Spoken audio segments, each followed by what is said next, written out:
know that death is absent of a human being on the earth and present in the sight of God or in the presence of God. మనం ఎరుగుదుము మరణం అంటే ఇక మనుషుడు భూమి మీద తాను ఉండకుండా దేవుని యొక్క సన్నిధిలో ఆగుపడటం.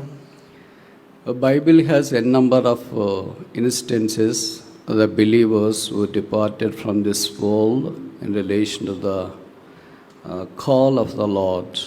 బైబిల్లో ప్రభు పిలుపును అందుకుని మరి దేవుని దగ్గరికి వెళ్ళిపోయి మరణించినటువంటి వారు ప్రభు దగ్గరికి వెళ్ళినటువంటి వారి యొక్క సందర్భాలు చాలా మనం బైబిల్లో చూస్తాము. And the Hall of Fame is one such a huge towering example. అలాంటి దాంట్లో మనకు విశ్వాస వీరుల యొక్క పట్టిక, అలాంటి మాదిరి కలిగినటువంటి ఉన్నతమైనటువంటి జీవితాలు మనం చూస్తాం అక్కడ. Hebrews chapter 11, shall we read all together verse 4? Hebrew పత్రిక 11వ అధ్యాయం 4వ వచనాన్ని అందరం కలిసి చదువుకుంటాం. Hebrews chapter 11 verse 4. హెబ్రీ పత్రిక 11వ అధ్యాయము 4వ వచనం. By faith Abel offered unto God a most excellent sacrifice than శ్రేష్టమైన బలి దేవునికి by which he అర్పించెను. obtained దేవుడు witness అతని that he అర్పణను was బట్టి righteous. సాక్ష్యం ఇచ్చినప్పుడు అతడు అవిశ్వాసమును బట్టి నీతిమంతుడని సాక్ష్యం పొందెను. అతడు మృతి నొంది అవిశ్వాసం ద్వారా మాట్లాడుచున్నాడు. Last sentence, he being dead yet speak up. చివరి వరస అతడు మృతి నొంది అవిశ్వాసము ద్వారా మాట్లాడుచున్నాడు. This is the greatest and parabolic expression in relation to the death as we see in the Holy Writ. పరిశుద్ధ లేఖనాల్లో మనం చూస్తాం కదా, మరణాన్ని గురించినటువంటి ఎంతో గొప్పదైనటువంటి మరి వృత్తాంతం లేక వివరాన్ని ఇక్కడ మనం చూస్తూ ఉంటున్నాం. This doesn't synchronize with the psychology and understanding of this world. ఈ మాటలు ఈ యొక్క లోక సంబంధమైనటువంటి మేధస్సుకు కానీ లోక సంబంధమైనటువంటి తత్వశాస్త్రానికి అర్థం కానటువంటి సంగతి. How can a dead person speak? ఏ రీతిగా ఒక మృతి నొందినటువంటి వ్యక్తి మాట్లాడగలుగుతాడు? But the Bible says so. అయితే బైబిల్ ఇలాగ చెబుతుంది. Since Bible is saying this particular statement, he is dead yet speaketh, this is truly real in the lives of the saints as well. బైబిల్లో మృతి నొంది ఆయన మాట్లాడుచున్నాడనే మాట రాయబడింది కాబట్టి విశ్వాసుల యొక్క పరిశుద్ధుల యొక్క జీవితంలో ఇది నిజము, వాస్తవం అని మనకు తెలుస్తుంది. Chapter 11 deals with the champions of faith. 11వ అధ్యాయము విశ్వాస వీరుల గురించి మాట్లాడుతుంది. When we think about as to how the Lord has called the champions of faith back to himself, it was really shocking. ఎలాగైతే విశ్వాస వీరులైనటువంటి వారిని దేవుడు తన యొద్దకు పిలుచుకున్నాడు అనేటువంటి సంగతిని మనం చూసినప్పుడు నిజంగా మనకెంతో విభ్రాంతిని కలిగించేటువంటి సంగతిగా ఉంటుంది. The Bible says, and David laments in 2 Samuel chapter, in the beginning chapters, how the mighty are fallen in the battle. బైబిల్లో రాయబడింది 2వ సమూయేలు గ్రంథము 1వ అధ్యాయాల్లో అయ్యో బలాఢ్యులు కూలిరే అని ఆయన విలపిస్తాడు. It is really tough to understand as to how the mighty fall down to the earth for the death. ఏ రీతిగా బలాఢ్యులైనటువంటి వారు నేలపడి వారు చనిపోయిన వారుగా అంటే చనిపోతారనేది నిజంగా మనకి ఆశ్చర్యాన్ని కలిగించేటువంటి సంగతి. But one of the commandments of God is this: thou art dust and thou shalt be dust. అయితే దేవుని యొక్క వాక్యంలో ఉన్నటువంటి ఒక ఆజ్ఞ ఏంటంటే నువ్వు మన్నే గనక తిరిగి మన్నైపోదు అని. Nobody can ever alter this. ఏ ఒక్కరు కూడా దీన్ని మార్చలేరు. And if God comes or if Jesus comes today, then we all who are alive would be caught up and we escape that commandment. ఒకవేళ యేసుక్రీస్తు ప్రభువారు ఈ దినాన్ని వచ్చినట్లయితే మనం ఉన్నవారం అందరం కూడా ఎత్తబడతాము. అప్పుడు మాత్రమే ఆ ఆజ్ఞ వలన కలిగే ప్రత్యాశనాల్ని మనం తప్పించుకుంటాం. So faith is vital. అంచేత విశ్వాసం అనేటువంటిది చాలా ప్రాముఖ్యం. The Bible says without faith it is impossible to please God. బైబిల్లో రాయబడింది విశ్వాసం లేకుండా దేవునికి ఇష్టలై ఉండుట అసాధ్యం. If there is no faith, there is no hope at all. విశ్వాసం లేనట్లయితే నిరీక్షణ లేదు. So faith depends upon the hope that Christ, the hope of glory. కాబట్టి విశ్వాసం అనేది క్రీస్తు ప్రభువారు అంటే మహిమా నిరీక్షణ అనేటువంటి ఆయన మీద ఆధారపడింది. Faith not the things of this world, but faith in a person called Jesus Christ, who is the author and finisher of the faith. విశ్వాసం ఈ లోక సంబంధమైనటువంటి సంగతుల మీద కాదు కానీ ఒక వ్యక్తి మీద మన యొక్క విశ్వాసమునకు కర్తయు దాన్ని కొనసాగించి ముగించేవాడైనటువంటి ప్రభువు మీద విశ్వాసం. If there is no faith in relation to your life with respect to Jesus Christ, there is no future for you. కాబట్టి నీ జీవితంలో కానీ యేసుక్రీస్తు ప్రభు వారి మీద నీకు విశ్వాసం లేనట్లయితే నీ జీవితానికి ఏమాత్రం కూడా భవిష్యత్తు నిరీక్షణ అనేటువంటిది లేదు. So on this occasion, as the mortal remains of uncle are laid before you, we would like to plead with you to consider receiving Jesus Christ as a personal savior. చేత ఈ సందర్భంలో మన ప్రియ దాసునటువంటి జయశ్రీరావు గారి యొక్క మరి భౌతిక కాయం అనేది ఉంటుండగా ఈ యేసుక్రీస్తు ప్రభువాన్ని మీ సొంత రక్షకుడుగా అంగీకరించాలనేసి మిమ్మల్ని ఎంతో బతిమలాడుతూ ఉంటున్నాం. Perhaps you have been procrastinating receiving Jesus Christ as a personal savior. బహుశా మీ జీవితంలో యేసుక్రీస్తు ప్రభువాన్ని సొంత రక్షకుడుగా అంగీకరించేటువంటి విషయాన్ని మీరు వాయిదా వేస్తున్నారేమో. Every mortal remain we witness speaks tall and wide in relation to the death every human being has to succumb. కాబట్టి ప్రతి భౌతిక కాయం వద్ద మనం ఇలా వచ్చినప్పుడు ప్రతి మానవుడు కూడా ఇలాంటి మరణాన్ని ఎదుర్కోవాలి తప్పదు అనేటువంటిది మనకు తెలుస్తుంది. It tells us that one day we shall be just like that. కాబట్టి ఈ భౌతిక కాయం మనతో చెప్తుంది ఏంటంటే మనం కూడా ఒక దినాన్ని ఖచ్చితంగా అట్లాంటి స్థితిలోకి వస్తామని. It may not be today. ఒకవేళ అది ఈ రోజు కాకపోవచ్చు, లేక రేపు it may కాకపోవచ్చు, not be next month, తర్వాత మాసం but కాకపోవచ్చు, someday or the other that will come in our life. అయితే ఏదో ఒక దినం మన జీవితంలో కూడా ఆ దినం వస్తుంది. But the thing is, are you ready for that? అయితే సంగతి ఏంటంటే దానికి నువ్వు సిద్ధమా? Uncle was ready for that. Uncle గారు దానికి సిద్ధంగా ఉండినాడు. And firstly, his faith was a common faith. He received Jesus Christ as a personal savior, accepted Jesus into his life. కాబట్టి మొట్టమొదటిగా సమానమైనటువంటి ఆ విశ్వాసం అంటే యేసుక్రీస్తు ప్రభువాన్ని ఆయన జీవితంలో సొంత రక్షకుడుగా ఆయన అంగీకరించాడు, రక్షణ పొందాడు ఆయన. So we request you to consider Jesus Christ to enter into our heart today. అంచేత ఏదైనా యేసుక్రీస్తు ప్రభువారిని మీ హృదయంలోనికి మీరు అంగీకరించాలని, రక్షణ పొందాలని మిమ్మల్ని మనవి That's the చేస్తున్నాం. reason as to why Jesus came into this world. ఆ కారణం చేత యేసుక్రీస్తు ప్రభువారు ఈ లోకానికి వచ్చాడు. The Bible says in him was no sin. బైబిల్లో రాయబడింది ఆయనలో పాపం He లేదు, did no sin. ఆయన పాపం He చేయలేదు, had no sin. ఆయనలో పాపం He లేదు, was sinless. ఆయన He lived పాపరహితుడు, sinless life. ఆయన పాపం లేని జీవితం But జీవించాడు. he went on to the cross in order to take away all our sin upon himself. అయితే మన పాపములన్నీ కూడా తన మీద మోసుకొని వాటిని తీసివేసే దాని కొరకు ఆయన సెలవు మీదకి వెళ్ళాడు. The chastisement of our peace was on him. మన సమాధానార్థమైనటువంటి శిక్ష ఆయన మీద Our పడింది. sins were upon him. మన పాపములు ఆయన మీద Our మోపబడ్డాయి, transgressions were upon him. మన అతిక్రమములు ఆయన మీద Our మోపబడ్డాయి, iniquities were upon him. మన దోషాలు ఆయన మీద He was మోపబడ్డాయి. bruised. ఆయన He నలగొట్టబడ్డాడు, was reviled. ఆయన హేళన He was చేయబడ్డాడు, scolded. ఆయన తిట్టబడ్డాడు, He was wounded. ఆయన గాయపరచబడ్డాడు. And Jesus shed his precious blood on the cross. యేసుక్రీస్తు ప్రభువారు తన ప్రశస్తమైన రక్తాన్ని శిలువలో కార్చాడు. He died on the cross. ఆయన శిలువపై మరణించాడు, He buried, సమాధి rose చేయబడ్డాడు, again, తిరిగి లేచాడు, seated in celestial places, ఆయన పరలోక స్థలాల్లో కూర్చుండబెట్టబడ్డాడు. calling human beings to come unto him and receive the free gift of salvation. మానవాళ్ళందరినీ కూడా ఆహ్వానిస్తా ఉంటున్నాడు.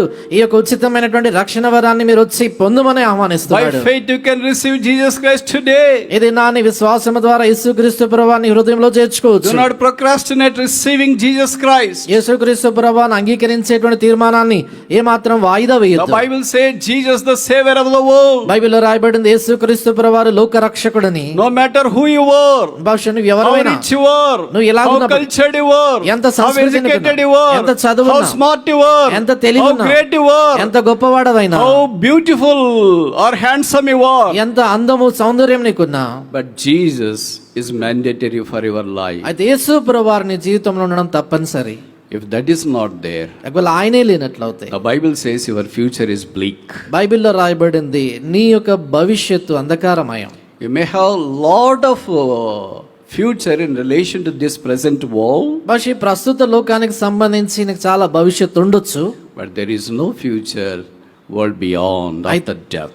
అయితే మరణము తర్వాత ఉండబోయేటువంటి లోకానికి సంబంధించి నీకు ఏ భవిష్యత్తు లేదు. So we request you to receive Jesus Christ as a personal savior. అందుకని యేసుక్రీస్తు ప్రభువాన్ని మీ సొంత రక్షకుడిగా అంగీకరించమని మేము మనవి చేస్తుంటున్నాం. So uncle firstly had a common faith receiving Jesus Christ as a personal savior. యేసుక్రీస్తు ప్రభువాన్ని సొంత రక్షకుడిగా అంగీకరించడం ద్వారా ఆ అంకుల్ ఆయన సమానమైనటువంటి సాధారణమైన విశ్వాసాన్ని కలిగి ఉన్నాడు.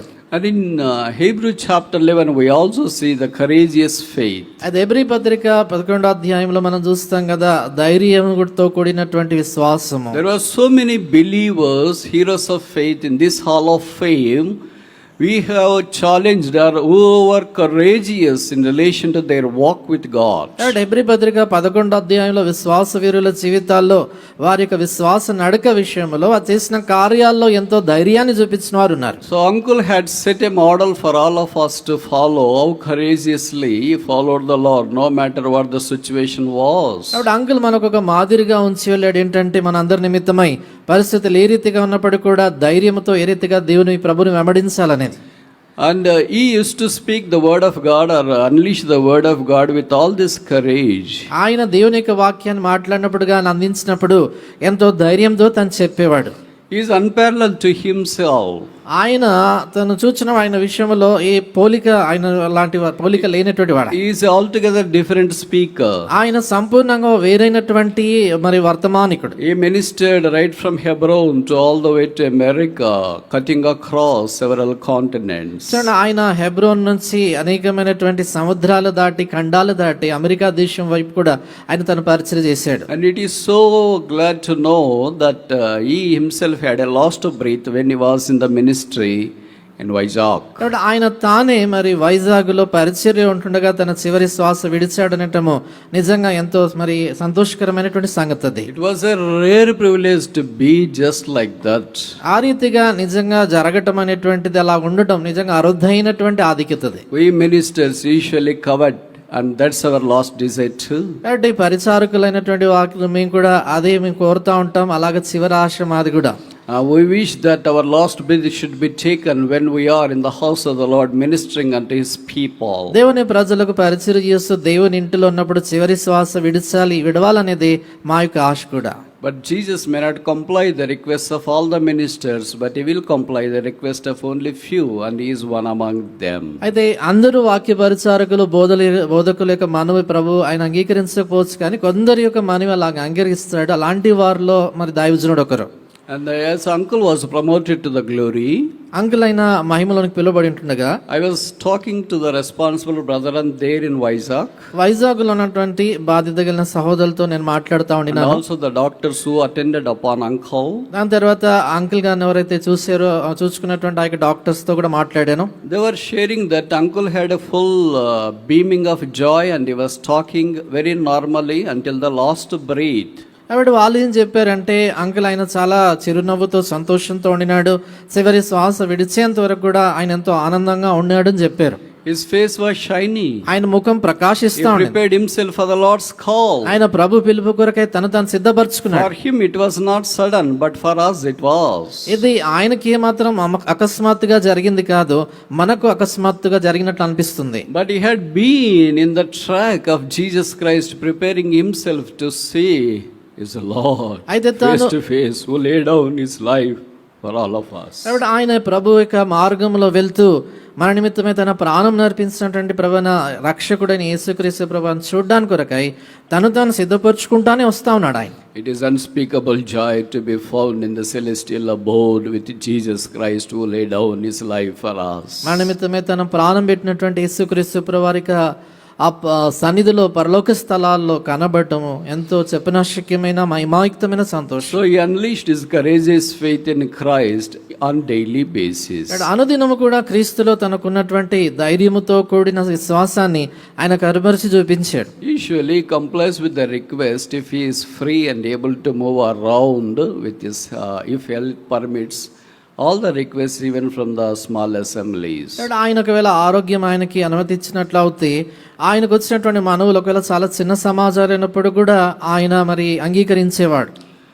It is really tough to understand at this age as to how we can visit such a small assemblies and minister unto them. కాబట్టి ఈ వయసులో కూడా ఎలాగైనా చిన్న సమాజాలకైనా వెళ్ళి వాళ్ళకి ఎలా పరిచయం చేయగలుగుతున్నాడని నిజంగా మనకు ఆశ్చర్యం అవుతుంది. Usually for the many ministers, they will have the attitude of serving the Lord's people or unleashing the word of God to the big assemblies, but they have declined ministering unto the Lord's people in small assemblies. సామాన్యంగా బోధకులైనటువంటి వారు చాలా పెద్ద పెద్ద సమాజాల్లో దేవుని యొక్క వాక్యం చెప్పేదాని కొరకు ఇష్టపడుతుంటారు, కానీ చాలా చిన్న సమాజాల్లో వెళ్ళి దేవుని వాక్యం చెప్పేదానికి నిరాకరిస్తుంటారు.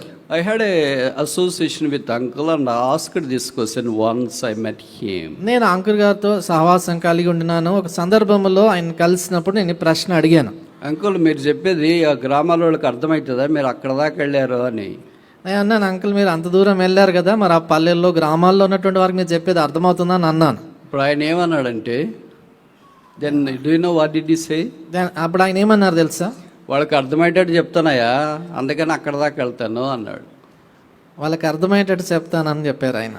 So is able to reach the people no matter how educated they are, how simple they are, or how intellectual they are. కాబట్టి ఆయన అందరినీ చేరుకోగలిగినటువంటి వాడు. వారు చాలా చదువుకున్నటువంటి వారు, చాలా జ్ఞానులైనా లేకపోతే జ్ఞానం లేని చదువు లేని వారైనా వాళ్ళ స్థాయికి వెళ్ళేవాడు.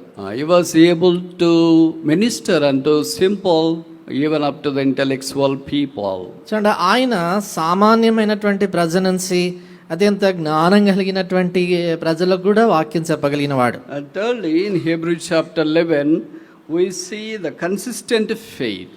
మూడోదిగా చూసినప్పుడు హెబ్రీ పత్రిక 11వ అధ్యాయంలో స్థిరమైనటువంటి విశ్వాసాన్ని మనం చూస్తాం. కొనసాగే Uncle had showcased this in his life. Uncle ఆయన తన జీవితంలో ఈ విశ్వాసాన్ని ఆయన కనపరిచారు. Consistent. ఆయన కొనసాగినటువంటి స్థిమితమైనటువంటి విశ్వాసం. Usually it is really tough to be consistent in our Christian walk. మన క్రైస్తవ జీవితంలో మనము సామాన్యంగా అలాగన ప్రతి ఎడతెగక కొనసాగటం అనేటువంటి స్థిరంగా చాలా కష్టం ఉంటుంది. నిలకడ క్రైస్తవ జీవితము అసాధ్యం.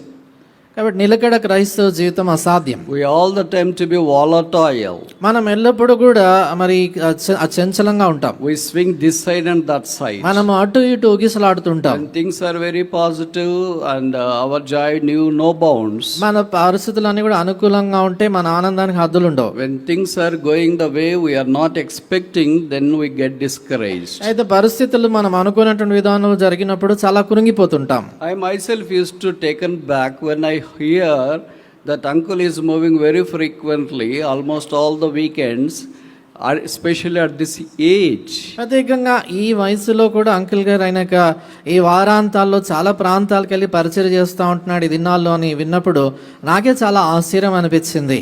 Once I asked uncle, how come you travel, although it's tough for me to travel at my age? ఒకసారి నేను అంకుల్ని అడిగాను ఏంటంటే, అంకుల్ నా వయసులోనే ఇలాగ ప్రయాణం చేయడం నాకు కష్టం అవుతుంటే మీరున్న వయసులో ఇలాగన ప్రయాణం చేయగలుగుతున్నారు ఇలాగని అడిగాను ఆయన. Then he told పునరుత్థాన శక్తి, the power of the resurrection. Bhaksin used to preach on that.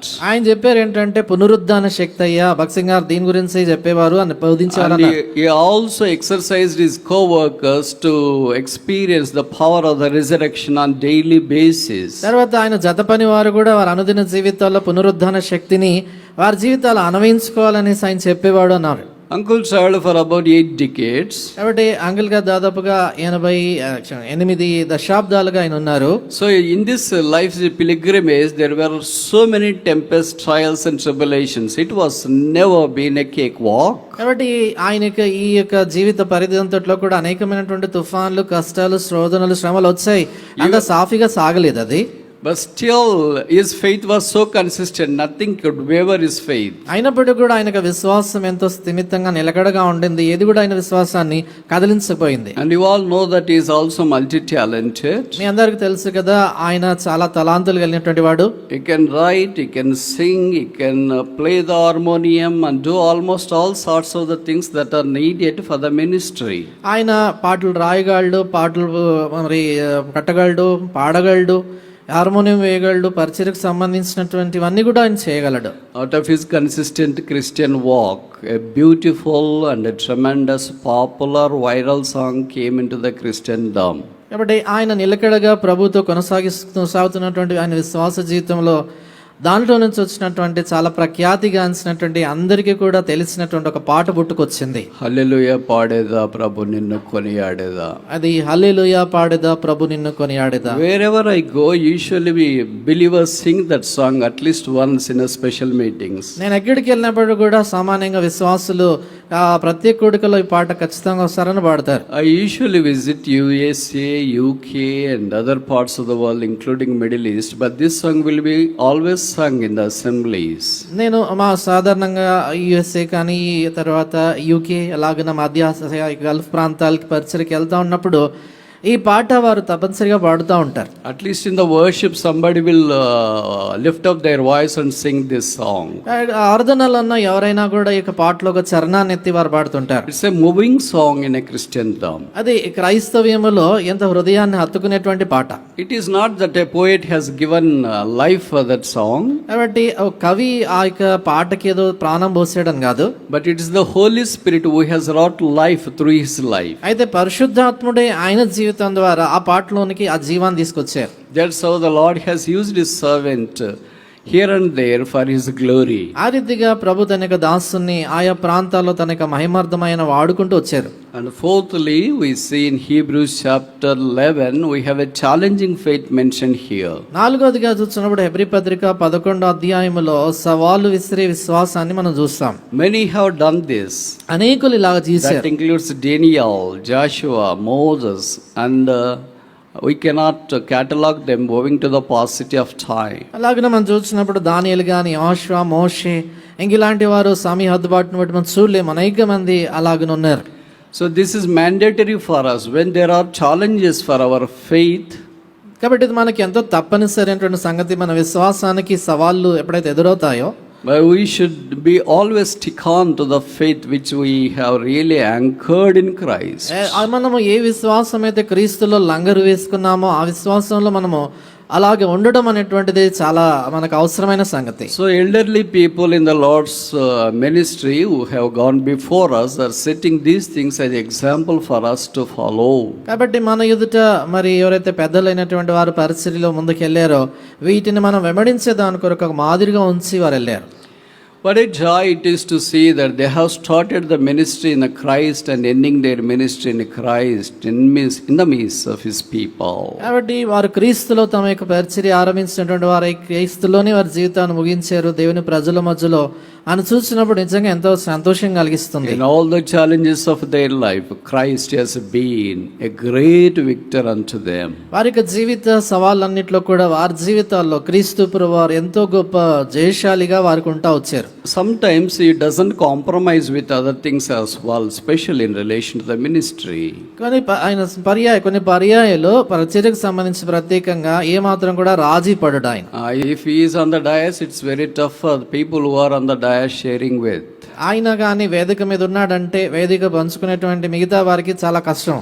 For a keyboard player, then a singer, speaker, translator, anybody, it would be a tough time. కాబట్టి ఆయన వేదిక మీద ఉన్నాడంటే పాటలు పాడేవారు కానీ లేక వాయిద్యాలు వేసే ఈ కీబోర్డ్ ప్లేయర్ కానీ తర్జుమా చేసేవారు కానీ ఎవరికైనా కష్టమే అనిపిస్తుంది. If the song is going in a wrong way, immediately stops and then he will start singing and help us to know. ఒకవేళ పాట కానీ తప్పుగా రాగంలో వెళ్తా ఉంటే ఆయన వెంటనే ఆపేసి సరైనటువంటి రాగాన్ని పాడి మనకు ఆ రాగం తెలిసేటట్టు చేసేవాడు. We need such a people, but we miss him in that aspect. అలాంటి వాళ్ళు మనకు అవసరము. అయితే మరి ఆ విషయంలో నిజంగా ఆయన లేకపోవటం ఎంతో లోటుగా మనం అనిపిస్తున్నాం. Same is the case with the translation too.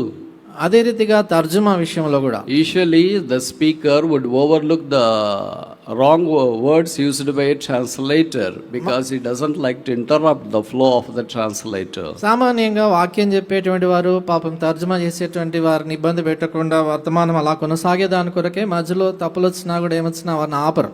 But uncle will not compromise in that. అయితే అంకుల్ ఆయన ఏమాత్రం కూడా దాని విషయంలో రాజీ పడ్డాడు. He not only expects the exact translation, ఆయన ఖచ్చితమైనటువంటి పదాలు తర్జుమా ఆయన ఆశించడమే కాదు, but he expects the exact wording. That's a big problem with uncle. Uncle తో ఉండే పెద్ద సమస్య ఏంటంటే ఖచ్చితంగా ఆయన వాడిన పదాలకి సరైన పదాలే ఉండాలనుకుంటారు. He expects that whatever words in him has to be transmitted to the translator as well, which is really tough sometimes. ఆయనలో ఏ పదాలైతే అనుకుంటాడో అవే ఖచ్చితంగా తర్జుమా చేసే వ్యక్తి కూడా అదే చెప్పాలనుకుంటాడు. నిజంగా అలాగా మరి కొన్నిసార్లు కష్టం అవుతుంది. Once I had the privilege of helping him in the translation back in Tirupati when I was doing my doctoral degree.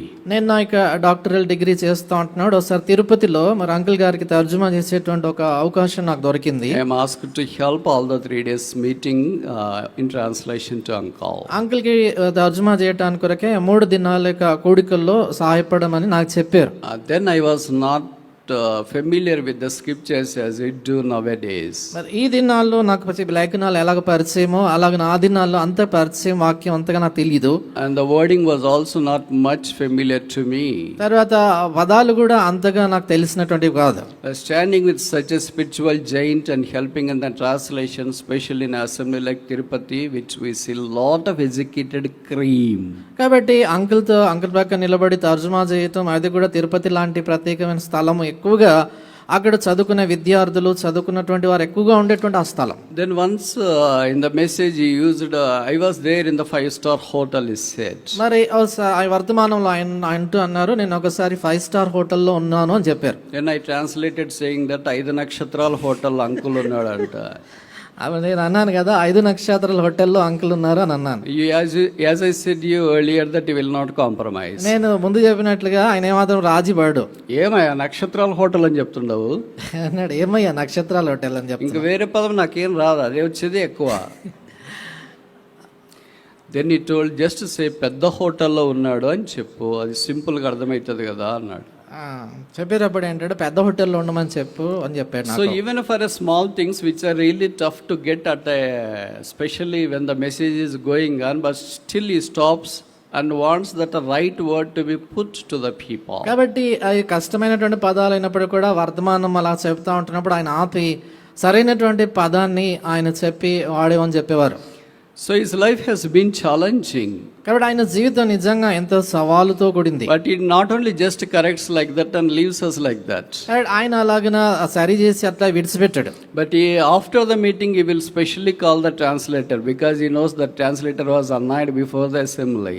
కాబట్టి ఆయన చూడండి అయిపోయిన తర్వాత, వాక్యం అయిపోయిన తర్వాత తర్జుమాదారుని పిలుస్తారు. ఏం చేతంటే అందరి ముందు బహుశా ఆ అబ్బాయి అవమానపరచబడి ఉంటాడు. The way he talks is altogether different. ఆయన మాట్లాడే విధానం చూసినప్పుడు సంపూర్ణంగా వేరుగా ఉంటుంది. You have a compilation or a combination of both correction and as well as a love. కాబట్టి ఆయన ఈ రెండు కలియిక కలిగినటువంటి వాడు. ఒకవైపు చూసినప్పుడు సరిదిద్దుతాడు, మరొక వైపు ప్రేమ చూపిస్తాడు. Immediately puts his hand on the shoulder. ఏం బాధపడినావా, ఏమనుకోద్దులే.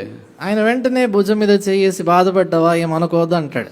If such a fatherly person is standing with us and encouraging us, there is no limit for any minister who can be with him as a partaker of the ministry. కాబట్టి అలాంటి తండ్రి లాంటి ఒక వ్యక్తి ప్రక్కన నిలబడి ఉంటున్నప్పుడు ఆయనకి చూడండి పరిచర్యలో ఎవరైనా కూడా సహాయపడగలరు, మరి చేయడానికి కొరకు ఇష్టపడతారు. So until now we have seen 4 classes of the faith, especially from Hebrews chapter 11 and in relation to the life of uncle. ఇప్పటి వరకు కూడా హెబ్రీ పత్రిక 11వ అధ్యాయంలో నుంచి మరి అంకుల్ జీవితానికి సంబంధించి విశ్వాసం విషయంలో 4 సంగతులు చూస్తూ వచ్చాం. He being dead yet speaketh. అతడు మృతి నొందియు మాట్లాడుచున్నాడు. Number 1, he has a common faith. మొట్టమొదటిదిగా సమానమైనటువంటి విశ్వాసము. Number 2, he has a courageous faith. రెండవదిగా ధైర్యముతో కూడిన విశ్వాసము. Number 3, he has a consistent faith. మూడవదిగా స్థిమితమైన నిలకడతో ఉన్న విశ్వాసము. Number 4, he has a challenging faith. నాలుగవదిగా సవాలును ఎదుర్కొనేటువంటి విశ్వాసం. And fifthly and finally, conquering faith. ఐదవది చివరిది జయించే విశ్వాసం. In chapter 11, Hebrews, there is no defeat at all. Hebrew పత్రిక 11వ అధ్యాయములో ఓటమి అనేదే లేదు. Although they had passed through tough times, వారింతో కష్టమైన పరిస్థితులు గుండా వెళ్ళినప్పటికీ, but we praise God, they came out victoriously. అయితే దేవునికి స్తోత్రము, వారు ఎంతో విజయవంతంగా బయటకు వచ్చారు. They are standing on the conquering ground. వారు విజయ భూమి మీద వారు నిలబడ్డారు. That was joy for all of us because Christ is the great conqueror. అది మనకి ఎంతో గొప్ప ఆనందం. ఎంచేతంటే క్రీస్తు ప్రభువారు ఎంతో గొప్ప జయించేటువంటి జయశాలి. Our forefathers have gone before us and we have to follow the Christ-like footsteps that they have left for us. మనకి పితరులైనటువంటి వారు ముందుగా వారు వెళ్ళారు. ఏ క్రీస్తు లాంటి అడుగుజాడలు వాడు విరిచెళ్ళారో వాటిలో మనం వెంబడించాలి. At least a couple of incidences mentioned here in Hebrew chapter 11 verse 21. Hebrew పత్రిక 11వ అధ్యాయం 21వ వచనములో 2 సందర్భాలు మనకు కనబడతాయి. We'll see one instance here. ఇక్కడ ఒక సందర్భాన్ని మనం చూస్తాము. By faith Jacob, when he was dying, మాట గమనించండి. Verse 21. విశ్వాసమును బట్టి యాకోబు అవసాన కాలమందు. In Telugu it says avasana kalamandu, but English it says when he was dying. So మనకు ఒకటనే సంఖ్య కింద మరణ కాలమందు అని కూడా రాయబడింది. Then what did he say to his sons? కాబట్టి ఆయన కుమారులతో ఏం చెప్పాడు? Usually at the time of dying, what do we share with our family? మామూలుగా మరణ సమయంలో మన కుటుంబాలతో ఏం పంచుకుంటాం? What did Jacob do? యాకోబు ఏం చేశాడు? The scripture loudly, clearly states here. చూడండి, లేఖనాల్లో ఎంతో బిగ్గరగా ఎంతో స్పష్టంగా చెప్పబడింది. Blessed both the sons of Joseph. యోసేపు కుమారుల్లో ఇద్దరిని ఆయన ఆశీర్వదించారు. So this is the life and legacy of godly people who are departing from us. కాబట్టి మన మధ్యలో నుంచి వెళ్ళిపోయేటువంటి దైవజనులు, భక్తి కలిగినటువంటి వారి యొక్క జీవితము వారు విడిచి వెళ్ళేటువంటి సంగతిది.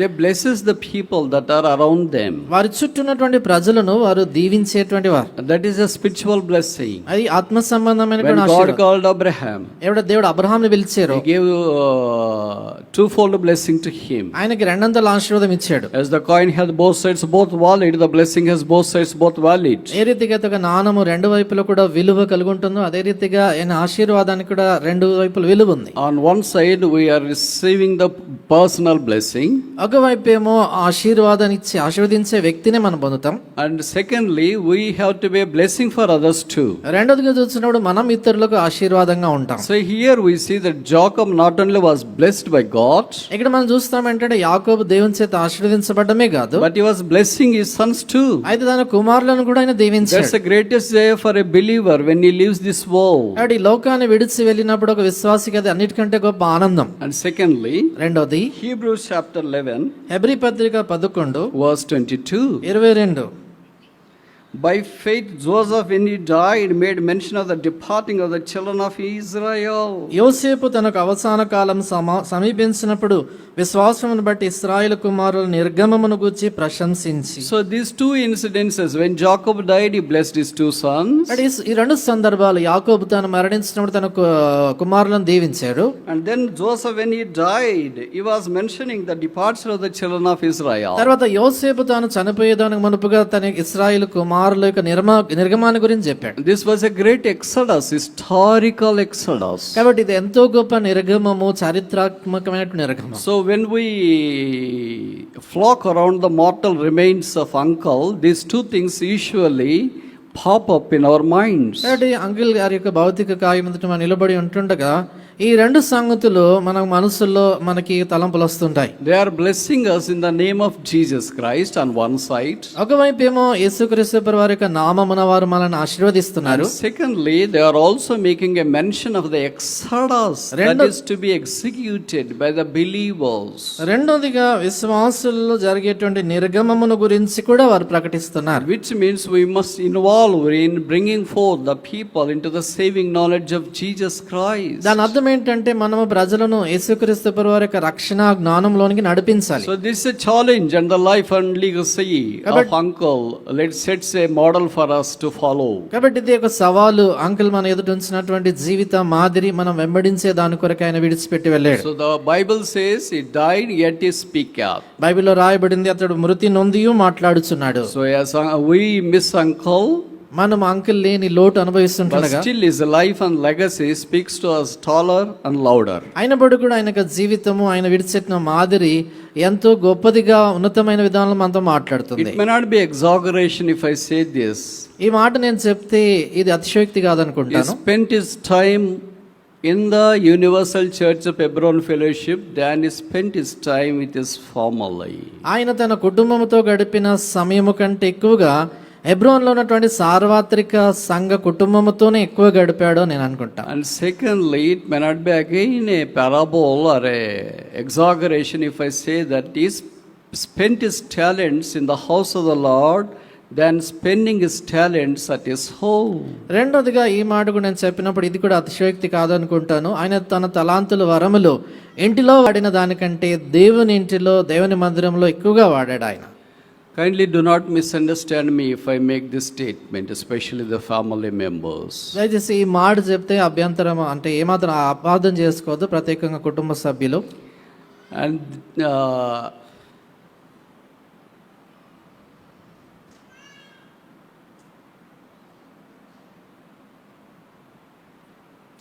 Hebron Fellowship across the world misses him more than your family misses him.